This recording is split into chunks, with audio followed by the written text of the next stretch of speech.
హనుమ తొందరగా ప్రసన్నులైపోవాలంటే ఎక్కడ చేయమని చెప్పిందో తెలుసా అండి పరాశర సంహిత?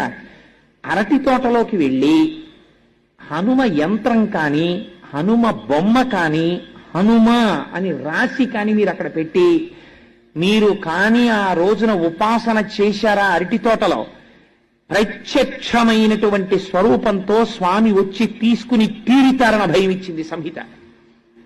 అన్నిటికన్నా ఆయన తొందరగా ప్రీతి దేని వల్ల పొందుతారో తెలుసా అండి?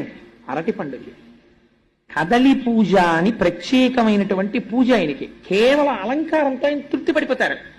అరటి గెలలిలా దిగేటట్టుగా అలంకారం చేసి అరటి చెట్లు కట్టి అరిటాకులేసి స్వామి చుట్టూ కూడా లేత అరిటాకులు పరిచి మీరు ఆయనకి బాగా ముగ్గిన అరటిపళ్ళు తీసుకొచ్చి అక్కడ పెట్టారనుకోండి, ఏదో ఒక రూపంతో మీకు ఈ కంటికి కనపడిన రూపంతో రాకపోవచ్చు, మీరు గుర్తుపట్టలేరు.